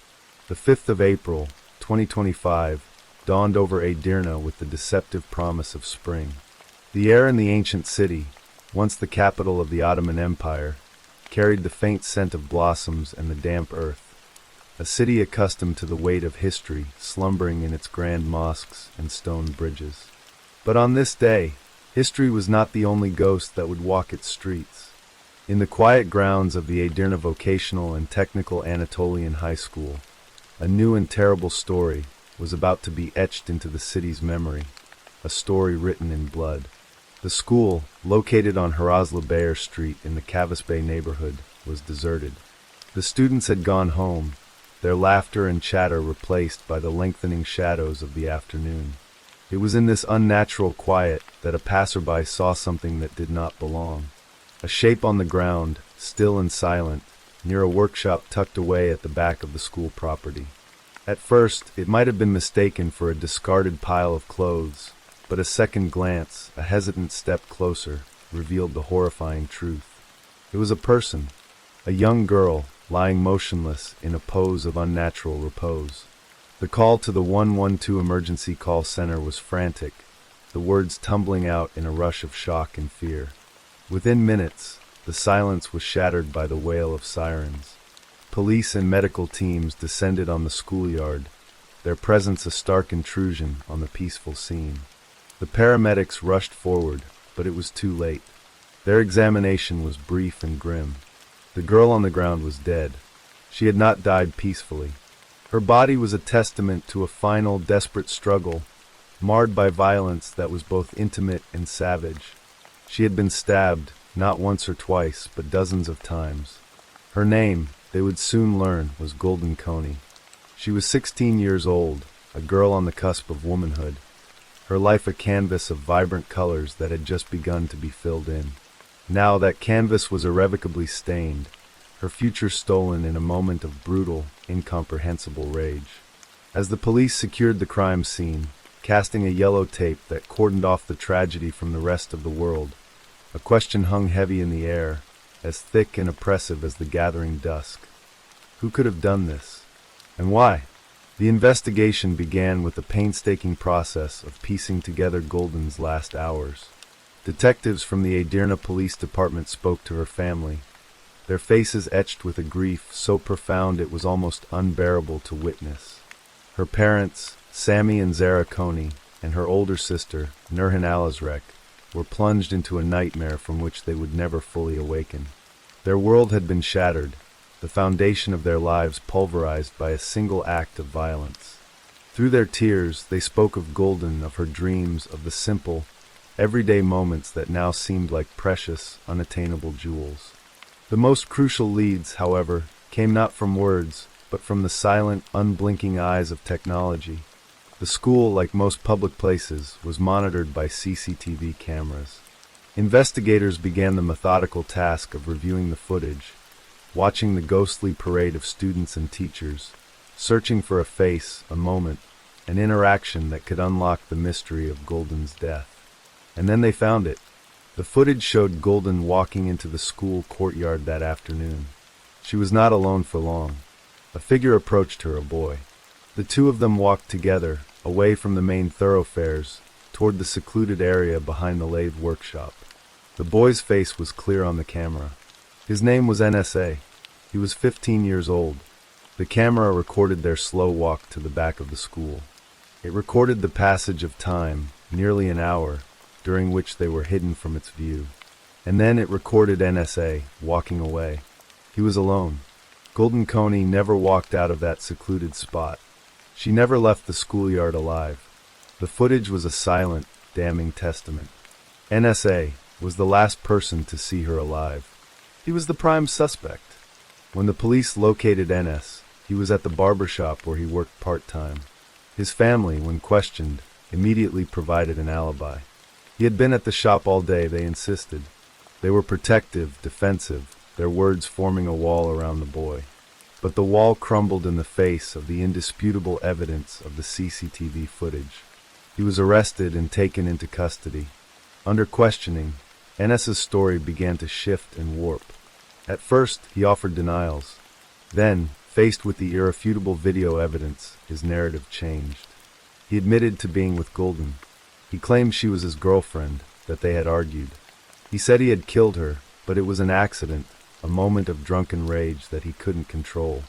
He presented himself as a boy lost in a storm of emotion, a victim of his own passion. But Golden's family painted a very different picture. Her father, Sammy, spoke to the press, his voice shaking with grief and anger. NS was not her boyfriend, he insisted. He was an obsession she could not shake. He had been harassing her, pestering her with unwanted attention. She had rejected him, clearly and repeatedly, but he had refused to accept it. This was not a story of love gone wrong. It was a story of obsession turned deadly. As the investigation deepened, the story NS was trying to sell, of a spontaneous, accidental killing, began to unravel completely. The evidence that emerged pointed not to a sudden loss of control, but to a chilling premeditation. Investigators gained access to his social media accounts, and what they found was horrifying. In a group chat with friends, days before he met Golden in the schoolyard, NS had written messages that now seemed like a prophecy of doom. He told his friends that he would be going to prison soon. He wrote that he would become the ward manager. His friends, perhaps not understanding the gravity of his words, had responded with casual questions. "Do you have any money?" The exchange, once a piece of idle teenage chatter, was now a key piece of evidence, a glimpse into a mind that was not just contemplating violence, but planning for its aftermath. The premeditation did not stop there. The day before the murder, NS had escalated his campaign of intimidation. He had gotten into a dispute with a friend of Golden's. He didn't just argue with the boy. He went to the friend's house, bringing his family with him, and issued threats. His actions were a clear attempt to isolate Golden, to sever her from her support system. After this confrontation, he had set up the meeting with Golden herself. He had lured her to the schoolyard under the pretense of talking, of clearing the air. She had agreed to meet him, perhaps hoping to reason with him, to finally make him understand that she was not interested. She walked into the school courtyard that afternoon and found him waiting, a lone figure looking nervous and expectant. He led her away from the open spaces to the quiet, secluded spot near the workshop. For nearly an hour they talked, or, as witnesses later clarified, they argued. Their voices were raised, the conversation not one of reconciliation, but of conflict. What happened next was an explosion of violence so sudden and so brutal that it defied comprehension. NS, feeling the sting of final rejection, his obsessive fantasy crashing against the wall of her refusal, snapped. He pulled out a knife. It was not a pocket knife he happened to be carrying. It was a weapon he had brought with him, another testament to his deadly intent. He drove it into her chest. The attack was a frenzy of rage. He didn't stab her once. He stabbed her again and again and again. Her chest, her stomach, her neck. More than 20 times, some reports said over 30. The indictment would later state that 3 of the wounds were fatal on their own. It was a brutal, monstrous act, a storm of violence that lasted only seconds but inflicted an eternity of pain. According to some accounts, he smiled as he did it, a chilling expression of satisfaction on his face. Golden didn't even have a chance to scream. She collapsed to the ground, her life extinguished before her brain could even fully process the horror of what was happening. NS stood over her body for a moment, expressionless. Then he did not panic. He did not run in a frenzy. His actions were cold, calculated. He took her mobile phone, silencing her last connection to the world. Then he called his father. What followed was not a confession and a call for help, but a conspiracy. His family, instead of reporting the horrific crime their son had just committed, helped him to cover it up. They washed his blood-soaked clothes, attempting to erase the physical evidence of his guilt. They hid the murder weapon. He smashed Golden's phone, destroying any record of their final communications.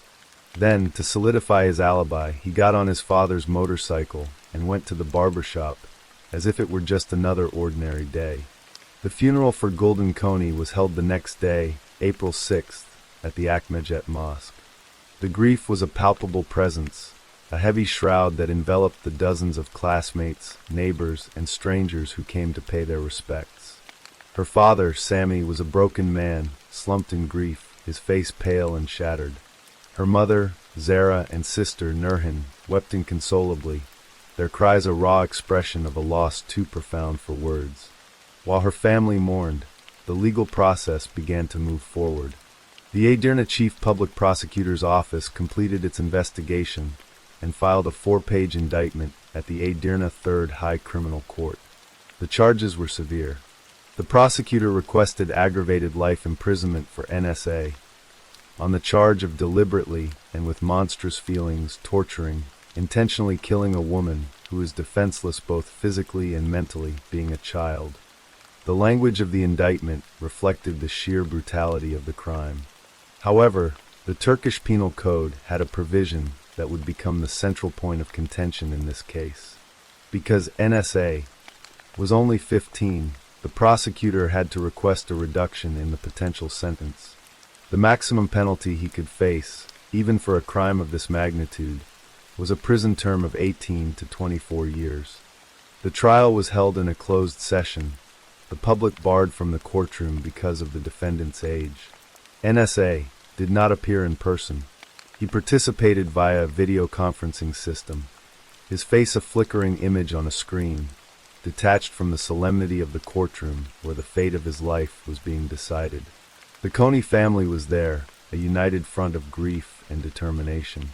They were there to bear witness, to ensure their daughter's voice was not lost in the cold mechanics of the law. On the screen, NSA was given the chance to speak. He expressed regret. He claimed it was a heat-of-the-moment thing, that he didn't mean to kill her. He said he was blinded with rage. When the judge pressed him, asking how he managed to stab her 30 times in what he claimed was just 30 seconds, a feat that would challenge even a trained professional, his only answer was the same empty refrain. I was blinded with rage. He continued to insist that Golden was the girl he loved, a claim that was like a fresh wound for her family, a desecration of her memory. The prosecution countered his claims with the cold, hard evidence. They presented the group chat logs, the messages that showed his foreknowledge of his own imprisonment. They detailed the premeditated nature of the attack, the knife he had brought with him, the threats he had made. This was not a crime of passion, they argued. It was a crime of possession, an act of ultimate control over a girl who had dared to say no. After a short break, the court panel delivered its verdict. They found NSA guilty as charged, sentencing him first to aggravated life imprisonment. For a fleeting moment, there might have been a sense of justice in the courtroom. But then the inevitable followed. The panel immediately converted the sentence, applying the mandatory reduction due to the defendant's age. The final sentence was 20 years in prison. The court made a point of not applying any further reductions. There was no leniency for unjust provocation, a defense often used in cases of violence against women in Turkey, nor for good behavior during the trial. 20 years was the absolute maximum sentence the court could give him under the existing law. After the hearing, The Coney family and their lawyer, Ogazanaskan Altener, spoke to the waiting press. The lawyer explained the legal reality of the sentence. This was the largest sentence the court panel could give, he said, expressing satisfaction that no other reductions were applied. But for the family, the cold logic of the law offered no comfort. Their grief was not something that could be measured in years. Their pain was amplified by the cruel mathematics of the justice system. With parole NSA, the boy who had stabbed their daughter and sister more than 24 times and then went to a barbershop could be released in about 16 years. He would still be a young man, with a life ahead of him, a life he had stolen from Golden. The case of Golden Coney sent shockwaves through Turkey, a country already grappling with an epidemic of femicide. Her story became a rallying cry for those who felt the legal system was failing to protect women and girls. The sentence handed down to her killer, though the maximum possible, was seen by many as a miscarriage of justice, a stark illustration of how the law could inadvertently shield even the most monstrous of perpetrators if they were young enough. For the Coney family, the end of the trial was not the end of their story. The legal battle was over, but their life sentence of grief had just begun. They were left with the echoes of a life that was, with the phantom limb of a daughter and a sister who would forever be 16. They were left with the chilling words of her killer, his hollow claims of love and regret, and the unbearable knowledge that the justice they received was not the justice they had sought. Their fight for Golden was over, but their fight for a change in the laws, for a future where another family would not have to endure their pain, had just begun. The spring had come to Edirne, but for the Coney family, it would forever be a season of unforgiving cold. Story 6. In the sprawling, sun-bleached landscape of Phoenix, where the heat of the day gives way to the electric hum of manufactured night, stories often begin in the cool, conditioned air of a bar. In the autumn of 1988, one such story sparked to life at a place called Bobby McGee's. It was a place of chatter and laughter, where strangers could become friends over a drink, and where two sisters, Cindy and Kathy Monkman, found themselves in conversation with two handsome, charismatic German brothers, Michael and Rudy Apelt. The brothers had accents that made their English sound both exotic and endearing. They carried themselves with an air of European confidence, spinning tales of their lives as manufacturers of windsurfing boards, then as importers of Mercedes-Benz cars. Michael, with his focused gaze, was immediately drawn to Cindy. He danced with her, he talked with her, and before the night was over, he had told her, with a sincerity that felt both startling and thrilling, "You're the woman I want to marry." It was a whirlwind introduction, the kind of breathless, cinematic moment that feels like the beginning of a grand romance. Cindy, a kind-hearted woman with 2 part-time jobs and a life filled with friends and family, was swept away. She had no way of knowing that the story beginning in that bar was not a romance, but a meticulously crafted lie, a prelude to a conspiracy so cold and calculating that its final chapter would be written in blood in the Arizona desert. The Apelt brothers, accompanied by Michael's quiet ex-girlfriend, Ank Dorn, had not come to America in search of love, but of opportunity, a specific, parasitic kind. They were con artists, moving from one ruse to another, their charm a currency they used to extract money, and lodging from a series of women they met.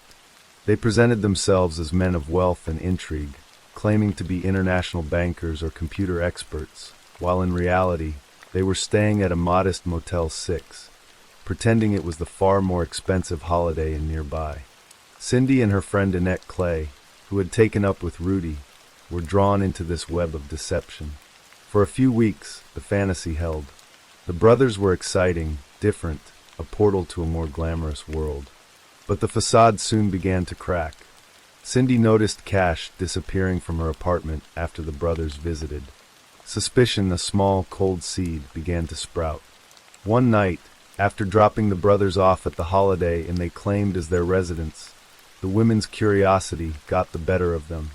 They investigated, calling hotels in the area until they located the Apelts' true lodgings, a room at the humble Motel 6, where they discovered Ank Dorn, the supposed family friend whose husband was allegedly in the hospital. When confronted, the brothers didn't shrink. They exploded with righteous indignation. The women's snooping, they claimed, had been a catastrophic breach of security.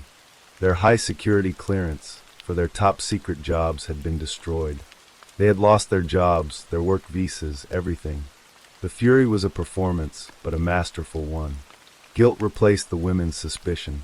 Apologetic and desperate to make amends, they offered to help the brothers find new jobs. The Apelts refused every suggestion, their theatrical despair mounting until Annette, in a fit of exasperation, exclaimed, "What do you want us to do, marry you?" The brothers' reply was immediate and unblinking. Yes. It was the answer they had been maneuvering toward all along. A marriage, they knew, was the key to a green card, to legitimacy, to a deeper and more permanent form of access. In the aftermath of this carefully orchestrated emotional storm, Michael moved into Cindy's apartment, and Rudy moved in with Annette. The con had entered its next, more intimate phase. While Annette's relationship with Rudy quickly soured and ended when she discovered more of his lies, Michael's grip on Cindy only tightened. He convinced her that Rudy and Ank had returned to Germany, isolating her further. On October 28, 1988, less than a month after they met, Cindy Monkman and Michael Apelt were secretly married in Las Vegas. The wedding was not a celebration of love, it was the closing of a deal. Immediately after the ceremony, Michael's focus shifted with chilling speed to a new subject: life insurance. He was a wealthy man, he told Cindy, and in Germany, it was customary for affluent couples to purchase large insurance policies as a form of investment. Cindy, who believed in the man she had married, accepted this explanation. At Michael's insistence, they sought $1 million policy on her life. When that was denied, they applied for a $400,000 policy. Cindy, whose modest income came from her 2 jobs, wrote a check for the first premium. While this financial web was being woven, the Apelts and Ank embarked on a series of audacious shopping sprees, a performance of wealth designed to bolster their credibility and perhaps to satisfy their own deluded fantasies. They drove Cindy's small Volkswagen to high-end dealerships and jewelers, contracting to buy 2 Jaguars for $144,000, 2 Toyota Supras for $66,000, and 3 Piaget and Rolex watches for $130,000. Their method was always the same. They would fill out the purchase contract, make a nominal down payment, and promise to return with the full cash amount once their funds arrived from Germany. They never returned. It was a charade funded entirely by Cindy. She withdrew over $4,000 from her accounts between October and December, her savings draining away to support Michael and his supposed family. During one of their shopping trips, Michael turned to Ank Dorn and made a statement that laid bare the endgame of their elaborate deception. If Cindy were to die an unnatural death, he said, he would be rich. The insurance applications hit snags. The $400,000 policy was reduced to $100,000. Undeterred, Michael had Cindy apply for an additional $300,000 policy from a different company. The conspirators' plans ebbed and flowed with the insurance approvals. In early December, believing the larger policy was imminent, Rudy and Ank reserved a rental car with a large trunk, a detail that would later seem monstrously significant. When the policy was delayed, the reservation was canceled. The final piece of the puzzle fell into place on December 22, 1988. The insurance agent informed Cindy and Michael that the $300,000 policy had been approved. All that was needed was a check for the premium. The $100,000 policy was delivered the same day. With $400,000 of insurance on Cindy's life now officially in effect, the countdown began. The morning of December 23rd was, for Cindy, a day of happy anticipation. She was busy preparing for a trip to Illinois with her sister, Kathy, to celebrate Christmas with their family. She made plans to exchange gifts with Annette that evening and to bring along Maria, a young woman she was counseling. She was blissfully unaware that her husband and his siblings were also busy, their preparations of a far different nature. That morning, Michael took Rudy and Ank to a rental agency, where they picked up the same model of car with a large trunk they had reserved earlier. Later that afternoon, in Rudy and Ank's motel room, the plan was finalized. Michael told them that if he killed Cindy, a lot of money would be theirs. They all agreed. The murder would happen that evening. They would meet in front of a German restaurant and drive to a remote patch of desert, a spot where they had recently gone to practice shooting a crossbow. Michael's role was clear. He would bring Cindy and ensure she was unable to see where they were going. At 6:50 p.m., Cindy was on the phone with Maria, confirming their plans to meet at 7:45. In the background, Maria could hear Michael arriving home. It was one of the last normal sounds of Cindy's life. A few minutes later, Rudy and Ank were waiting in their rental car outside the German restaurant. At around 7:15, Michael's rented Subaru drove past them. Ank, watching from the passenger seat, could not see Cindy in the car.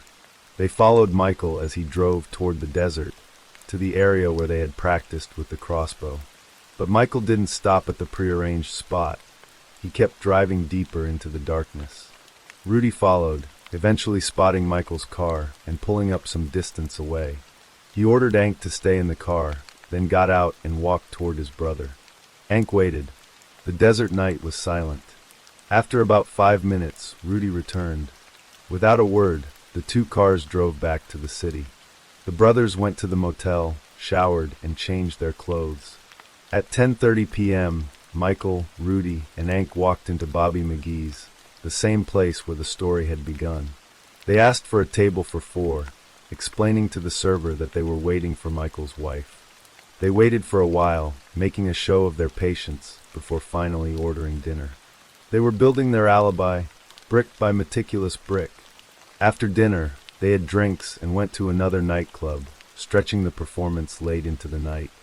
When Michael finally arrived back at the apartment around 2 a.m. on December 24th, the answering machine was blinking with frantic messages from Annette, Kathy, and Maria.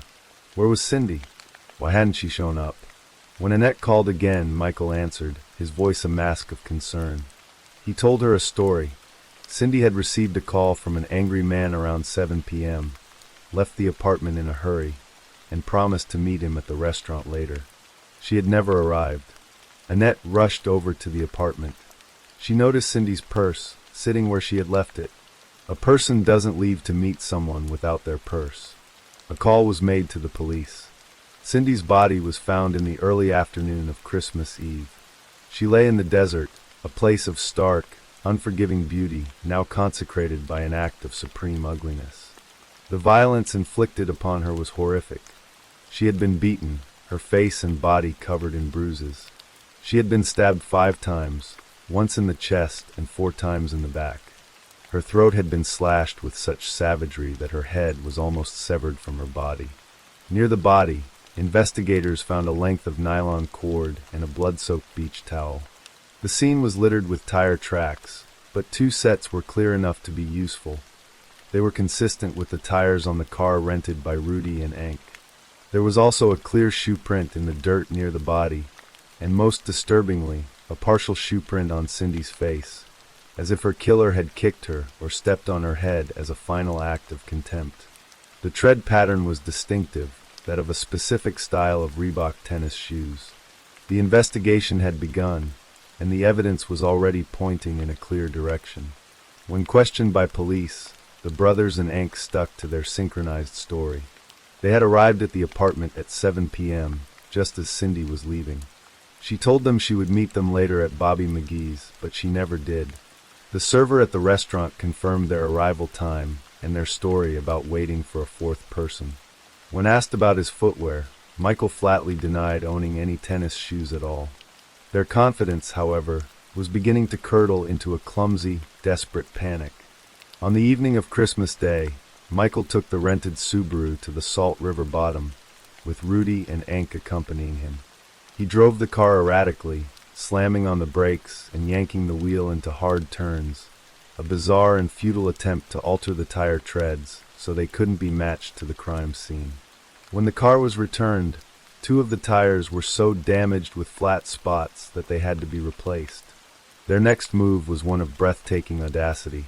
Using money borrowed against Cindy's life insurance policy, the trio flew to Illinois to attend her funeral. Michael played the part of the grieving widower, crying during the service. But Cindy's sister, Kathy, saw another side of him. As he drove away from the service, she saw him laughing. The mask had slipped. Later that evening, in a moment of unguarded arrogance, Michael confided in Hank. He regretted killing Cindy, he said, but she had signed her own death warrant the moment she signed the insurance papers. Upon returning to Phoenix, they embarked on the most outlandish part of their cover-up. They flew to Los Angeles for the sole purpose of hiring a homeless man for $20. Their instructions were simple. Call the answering machine at Cindy's apartment and record a message. The message, delivered in broken English, was a transparently phony threat. Hear what I have to talk. I have cut through the throat of your wife, and I stabbed, and more frequently in the stomach and the back with a knife. If I don't get my stuff, your girlfriend is next, and then your brother, and last it is you. Michael then discovered the message and contacted Detective Ron Davis, a German-speaking officer, asking him to translate it. For the police, who had already identified Michael as a prime suspect, this bogus threat was not a misdirection. It was a confession. The net was closing. Fearing the suspects might flee the country, police set up surveillance on the apartment on the night of January 5th. To confirm they were home, an officer knocked on the door and asked for a fictitious person. Immediately after the officer left, Michael and Rudy called the police themselves, reporting that 3 tall black men had just appeared at their door and threatened them. The surveillance team confirmed that this had not happened. The lies were becoming more frantic, more absurd. The police invited the brothers and Hank to the station the next day to help create composite sketches of their imaginary assailants. On January 6th, the final act of the drama played out at the police station. While Michael and Rudy were occupied with an artist, meticulously describing men who did not exist, detectives took Hank Dorn into an interrogation room. They urged her to tell the truth. They threatened her with prosecution for murder. They promised her immunity if she confessed. They appealed to her conscience. And then, they showed her the photographs of Cindy's body. The images of the brutal, final moments of the woman whose money had paid for her food and lodging. The woman who had been her companion on shopping trips while her death was being plotted, broke through Hank's wall of loyalty and fear. She confessed. She told the police everything. Michael and Rudy Apelt were arrested on the spot. A search warrant was executed for the apartment. The police seized a number of items, but 2 were particularly damning. They found the crossbow they had used for practice in the desert, and they found 2 rolls of undeveloped film. When the film was processed, it yielded photographs of Michael Apelt, smiling, wearing the exact style of Reebok tennis shoes that had left their tread on the dirt of the desert and the face of his murdered wife. Even in jail, their scheming did not stop. Michael wrote a note to Rudy in German, outlining a new plan. He had found an inmate who was getting out soon. This inmate would murder a woman on the outside, and because Michael and Rudy were in jail, they would be cleared. When a woman is dead, he wrote, we'll be free and I'll have the money because the police won't be able to do anything. The note was intercepted and turned over to the authorities. The evil, as a judge would later note, seemed to know no bounds. Michael and Rudy Apelt were tried separately. Hank Dorn, granted immunity, testified at both trials, laying out the chilling narrative of greed, deception, and murder. The evidence against the brothers was overwhelming. Hank's testimony, the tire tracks, the shoe prints, the photographs of Michael wearing the shoes, the suspicious insurance policies taken out just before the murder, the bizarre and incriminating cover-up attempts, and Michael's own words, intercepted from a jailhouse note, plotting yet another murder to secure his freedom. Both brothers were found guilty of first-degree murder and conspiracy. Both were sentenced to death. The state had proven that this was not a crime of passion or a tragic accident. It was a business transaction, an execution for profit. Cindy Monkman had been marked for death from the moment Michael Apelt decided she was the perfect woman to marry. Her kindness was a liability, her trust a fatal vulnerability. She was not a partner in a whirlwind romance, but the target of a meticulous and heartless conspiracy, a woman who paid for her own murder, one check at a time, until the final, brutal payment was exacted from her in the cold darkness of the Arizona desert. Story 7. The quiet suburban street in Melton South was deceptively peaceful on that bright June afternoon in 2007. The winter sun, low in the Australian sky, cast long, skeletal shadows across the neat brick houses and manicured lawns. It was a place of ordinary life, of children playing and neighbors exchanging pleasantries over fences. But inside number 14, Andrew Drive, a chilling silence had fallen, a silence so profound it seemed to absorb all the light and warmth from the day. It was in this silence that a life had been brutally extinguished, and a dark, patient shadow was just beginning its long, 17-year vigil. Philip Crosthwaite's hand trembled as he reached for the front door of his daughter's home. A knot of dread had been tightening in his stomach all day. Cindy, his vibrant, loving Cindy, hadn't answered her phone. It wasn't like her. She was a devoted mother, and her 3 children were her entire world. She would never just disappear. He had driven over, a paternal instinct screaming that something was terribly wrong. The front door was unlocked, a small detail that sent a fresh wave of alarm through him. He called her name, his voice echoing in the unervingly still house. "Cindy? Cindy, are you here?" The only answer was a faint, whimpering cry from the back of the house. It was the sound of his youngest grandson, Jonas, just 13 months old. Guided by the sound, Philip walked through the home that had once been filled with his daughter's laughter. He found Jonas in his playpen, his small face streaked with tears, his diaper unchanged. He had been alone for hours. And then, just meters away, Philip saw her. Cindy Crosthwaite lay on the floor, her body contorted in a way that defied life. She had been savagely beaten, her face a canvas of unimaginable violence. But it was the small, dark hole in her head that told the final, horrifying story. She had been shot at close range, an execution-style killing in the sanctity of her own home. The world tilted on its axis for Philip Crosthwaite. In that single soul-shattering moment, his life, and the lives of his family, were irrevocably fractured. He scooped up his grandson, the small, warm weight of the living child a stark contrast to the cold finality of the scene before him, and stumbled out into the fading light, his mind reeling with a single burning question. Who could have done this? But deep down, in a place beyond reason and logic, he already knew the answer. It was a name that would haunt his every waking moment and fuel a relentless, 17-year quest for justice. Emil Petrov. Emil Bill Petrov and Cindy Crosthwaite's love story began like many others, full of promise and hope. They married and brought 2 beautiful children into the world, a son and a daughter, Jessamine. To the outside world, they were a family. But behind the closed doors of their home, a different story was unfolding. The love that had once bound them began to curdle, turning into a toxic mixture of control, resentment, and fear. Emil was a man who needed to be in charge. His affection was conditional, his temper a constant, simmering threat. Cindy, described by those who loved her as all sunshine and rainbows, a woman without a bad bone in her body, found her light dimming under the oppressive shadow of her husband's dominance. She was a devoted mother, and her children were her priority, a fact that seemed to chafe at Emil. His love was not a gift, but a cage. By 2005, the cage had become unbearable. Cindy found the courage to leave, taking her 2 children with her. She was breaking free, seeking a life where she and her children could breathe without fear. But for a man like Emil Petrov, this was not an ending, it was a declaration of war. Her departure was an unforgivable betrayal, an affront to his authority that he could not abide. The years that followed their separation were marked by a bitter and protracted battle in the family court. They fought over custody of their children and the division of their properties. For Cindy, it was about securing a safe and stable future. For Emil, it was about power and revenge. He couldn't stand to lose, and he made sure Cindy knew it. The court proceedings became a stage for his escalating rage. He began to threaten her, his words laced with a quiet, chilling menace.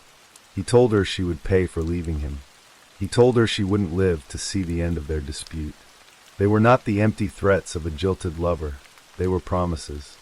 Cindy, ever the optimist, tried to build a new life. She found love again with a new partner, Daniel Hines, and together they had a son, Jonas. She was creating the happy, peaceful home she had always dreamed of for her children. But the shadow of her ex-husband loomed large. The threats continued, a constant, low-level hum of anxiety in the background of her new life. She took them seriously, documenting them, telling friends and family about her fears. She knew what Emil was capable of. She knew his pride had been wounded, and that a man like him would stop at nothing to soothe his bruised ego. As the court battles dragged on, Emil's desperation grew. The legal system was not bending to his will. He was losing control, and the prospect of Cindy winning, of her building a happy life without him, was a reality he could not accept. The deep-seated hatred he felt for her festered, growing into a murderous obsession. He had decided that if he couldn't have her, no one would. And if he couldn't win in the courts, he would find another way to settle the score, a final, brutal way that would silence her forever. The plan was cold, calculated, and vicious. Emil Petrov was not a man to get his own hands dirty if he could avoid it. He was a manipulator, a puppet master. He sought out an accomplice, a former friend named Brian O'Shea. In the months leading up to the murder, Emil began to talk.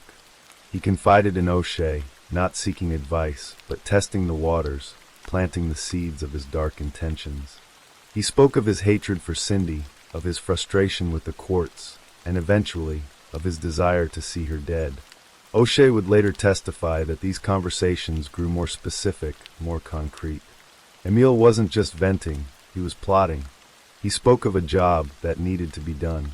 He allegedly showed O'Shea a disguise he planned to use, a chilling piece of theater in a real-life tragedy. He was preparing for the final act, a premeditated execution designed to look like a robbery gone wrong. On the 20th of June, 2007, the plan was set in motion. Whether it was Emil Petrov himself who walked up to that brick house on Andrew Drive, or a nameless hitman he had hired, the intent was the same. The perpetrator entered the home, a place where a mother was caring for her 3 children, and unleashed a torrent of violence. Cindy was bashed, a brutal, personal attack that spoke of a deep, seething rage. It was an act of cruelty that went beyond the cold necessity of a contract killing. It was personal. And then, as she lay helpless on the floor of her own home, just feet from her baby son, a gun was pressed to her head. A single shot rang out, a final, deafening punctuation mark on a life cut tragically short. The killer, his task complete, slipped away, leaving behind a scene of unimaginable horror and a baby boy alone with his murdered mother. The silence that followed was broken only by the cries of a child who was too young to understand the magnitude of the tragedy that had just unfolded. Cindy Crosthwaite, a 41-year-old mother of 3, a woman full of sunshine and rainbows, was dead. Emil Petrov had gotten his wish. He had silenced her. He had won. The investigation into Cindy Crosthwaite's murder began immediately, but from the start, it was fraught with challenges. The crime scene had been designed to mislead. It had the hallmarks of a burglary, but detectives were not convinced. The level of personal violence inflicted on Cindy before she was shot suggested something more than a simple property crime. It spoke of rage, of a personal vendetta. Suspicion quickly fell on Emil Petrov. He had the motive, a bitter custody and property dispute. He had a history of making threats against his ex-wife. He was, by all accounts, the prime suspect. But suspicion is not evidence. Emil Petrov, cool and collected, denied any involvement. He had an alibi, a carefully constructed timeline that placed him somewhere else at the time of the murder. There was no forensic evidence linking him to the scene, no murder weapon, and no confession. Detectives interviewed Brian O'Shea, the friend to whom Petrov had allegedly confessed his murderous plot. But O'Shea, for reasons of his own, remained silent. He denied any knowledge of the crime, leaving the police with a tantalizing but unprovable theory. Without his testimony, the case against Petrov was circumstantial. The investigation stalled. For Cindy's family, the following years were a special kind of hell. They lived with the crushing weight of their grief and the searing injustice of knowing that her killer was walking free. Philip Crosthwaite, the man who had found his daughter's body, was consumed by the case. He replayed that horrific day over and over in his mind, the image of his daughter on the floor forever seared into his memory. He knew Emile was guilty. He felt it in his bones. "It's been so hard knowing he was guilty from the time I found her body until now," he would later say, his voice choked with tears. Cindy's children grew up under the long shadow of their mother's unsolved murder. Jessamine, her daughter, dreamt of the day her mother's killer would be brought to justice. Jonas, the baby who was in the house when it happened, grew into a young man with no memory of his mother, his life defined by her absence. He was a living reminder of the brutality of the crime, a boy who had spent hours alone with his mother's body. The murder had a devastating impact on their lives, a wound that could never truly heal as long as justice remained out of reach. Years turned into a decade. The case went cold, relegated to a dusty file in the police archives. Emile Petrov lived his life a free man. He likely believed he had gotten away with it, that the passage of time had washed away his sins. He had succeeded in erasing his ex-wife from his life, and it seemed he would escape the consequences forever. But the flame of hope, though flickering, was never fully extinguished. The detectives on the case never forgot Cindy Crosthwaite, and her family never gave up. They continued to speak to the media, to keep her story alive, refusing to let her become just another unsolved statistic. They believed that one day there would be a breakthrough. One day the truth would come out. In 2017, 10 years after the murder, their persistence paid off. Victoria Police, in a renewed push to solve the case, announced a $1 million reward for information leading to a conviction. It was a life-changing amount of money, a powerful incentive for someone who knew something to finally break their silence. The announcement put the case back in the public eye, and it put immense pressure on anyone who might be harboring a dark secret. Someone knew what had happened that day in Melton South, and for the first time in a decade, there was a real chance that they might be persuaded to talk. The long, cold years were finally coming to an end. The shadow of justice was beginning to stir. The $1 million reward was a stone tossed into a stagnant pond, sending ripples of consequence in every direction. The renewed media attention and the sheer size of the reward created a pressure cooker environment. For someone like Brian O'Shea, who had carried the weight of Emile Petrov's secret for a decade, the walls were closing in. In 2019, 12 years after the murder, the investigation gained a momentum it hadn't had since the beginning. Detectives, armed with new information and a renewed sense of purpose, made their move. They arrested two men, Emile Petrov and his former friend, Brian O'Shea. Both were charged with the murder of Cindy Crosthwaite. The arrest sent a shockwave through the community and brought a surge of hope to Cindy's long-suffering family. It seemed that the wheels of justice, after grinding to a halt for so long, were finally beginning to turn. The prosecution now had a powerful tool at their disposal. They had two co-accused, and they could use the pressure of a life sentence to leverage one against the other. The strategy worked. Faced with the prospect of going down for a murder he claimed he did not commit, Brian O'Shea made a decision that would change the course of the case. He agreed to testify against Emile Petrov. It was the breakthrough detectives had been waiting for over a decade. O'Shea's testimony was the missing piece of the puzzle, the key that would unlock the truth. The murder charge against him was sensationally dropped, and he became the prosecution's star witness. The case against Emile Petrov, once purely circumstantial, was now fortified with the explosive testimony of a man who claimed to have been privy to the entire plot. The trial of Emile Petrov began in November 2024. The courtroom was packed. On one side sat Cindy's family, their faces a mixture of grief, anxiety, and hope. They had waited 17 years for this moment. On the other side sat Emile Petrov, now 60 years old, a man who had lived nearly 2 decades of freedom after orchestrating the death of his ex-wife. He pleaded not guilty, maintaining the facade of innocence he had held for so long. The prosecution, led by a determined legal team, laid out their case with meticulous detail. They painted a picture of Emile Petrov as a man consumed by a deep-seated hatred, a man motivated by revenge and a desperate need for control. They presented evidence of the bitter family court dispute, the threats he had made against Cindy, and the chilling finality of her execution. Then, they called their star witness. Brian O'Shea took the stand, and the courtroom fell silent. He told the jury about Emil's escalating rage, about the conversations where he had first floated the idea of murder. He recounted the moment Emil had allegedly shown him the disguise he planned to use, a detail that brought a chilling sense of reality to the plot.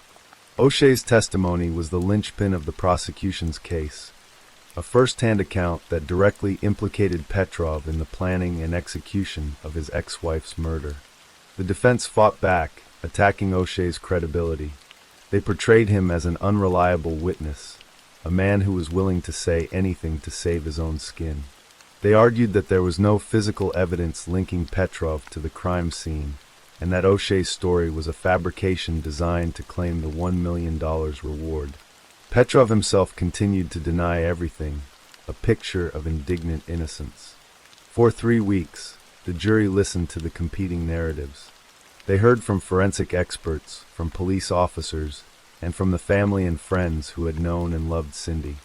They were presented with two starkly different versions of events: the prosecution's story of a cold-blooded, premeditated murder, and the defense's story of a man wrongly accused by a liar. Finally, after 17 years of waiting, the case went to the jury. For Cindy's family, the wait was agonizing. They had come so far, and now the fate of the man they knew to be a monster rested in the hands of 12 strangers. They sat together, holding their breath, praying for the justice that had eluded them for so long. On December 11, 2024, the jury returned with a verdict. The court clerk read the single powerful word, guilty. A wave of emotion washed over the courtroom. Audible cries of yes rang out from the gallery where Cindy's family sat. Tears streamed down their faces, tears of relief, of grief, of 17 years of pent-up pain finally being released. They hugged each other, a silent acknowledgement of their shared victory. Jessamine Crosthwaite, the daughter who had dreamt of this moment for most of her life, finally had a measure of peace. Philip Crosthwaite, the father who had carried the burden of his discovery for so long, finally saw the man he knew to be guilty held accountable. Emil Petrov, the man who had shown no emotion throughout the trial, remained impassive. But his world had crumbled. After 17 years of freedom, he was finally a convicted murderer. He would spend his first night, and many thousands more, behind bars. The long shadow of justice had finally fallen upon him. The sentencing of Emil Petrov took place on April 16, 2025. He stood before Justice Christopher Beale, a man who would decide his fate. Cindy's family was there, as they had been every day of the trial, to see the final chapter of their long ordeal written. Emil Petrov, ever defiant, still denied his involvement, his arrogance undiminished even in the face of his conviction. Justice Beale's task was to sentence a man for murder, but the case presented a legal nuance. While the jury had found Petrov guilty of murder, the judge himself was not convinced beyond a reasonable doubt that Petrov had been the one to pull the trigger. The evidence pointed to his involvement, his orchestration of the crime, but it was possible he had hired an unknown hitman. Therefore, Justice Beale sentenced Petrov on the basis that he was involved in a joint criminal enterprise to commit murder. At the very least, you were a party to the premeditated execution of your estranged wife, and the mother of your own 2 young children, in her own home, Justice Beale said, his voice ringing with condemnation. There is no dispute that yours is an upper-range example of the offense of murder. He noted the aggravating factors, the threats Petrov had made, the ongoing family court dispute that was not going his way, and the brutal nature of the crime. For Cindy's family, the legal distinction of whether he was the perpetrator or the mastermind was irrelevant. I know he committed it whether the judge is of that belief or not, Jessamine said outside the court. There's no other person who would have done that. Her grandfather, Philip, echoed the sentiment, his belief in Petrov's direct guilt absolute. Justice Beale sentenced Emil Petrov to 26 years in prison, with a non-parole period of 20 years. As the sentence was read out, Petrov remained emotionless. But for Cindy's family, it was a moment of profound, if incomplete, closure. 20 years. It wasn't enough to bring Cindy back. It wasn't enough to erase the 17 years of pain. But it was something. It was accountability. It was justice. Jonas Hines, the baby who was found in the playpen, was now a young man. He stood outside the courthouse, a quiet and somber figure who had grown up in the shadow of a crime he couldn't remember. He admitted to being underwhelmed by the sentence. "It's as good as what it can be," he said, the pain of his loss palpable in his words. "I'm still without my mom. Nothing's going to help me with that." His father, Daniel Hines, remembered the woman he had loved. "She was all sunshine and rainbows," he said. "There wasn't a bad bone in her body. She was a devoted mother, and all she cared about was her children." The case of Emil Petrov is a testament to the enduring power of a family's love and their relentless pursuit of justice. For 17 long years, they kept Cindy's memory alive, refusing to let her be forgotten. They faced the agonizing silence of a cold case, the torment of seeing her killer walk free, and the emotional gauntlet of a public trial. Their victory was hard-won, a bittersweet conclusion to a story steeped in tragedy. Emil Petrov, the man who thought he could get away with murder, will now grow old behind bars. The hatred that drove him to extinguish a vibrant life has led him to a cold, empty cell. The long shadow he cast over the Crosthwaite family for nearly 2 decades has finally been replaced by the steady light of justice. Cindy Crosthwaite, the mother, the daughter, the partner, the woman of sunshine and rainbows, can finally rest in peace.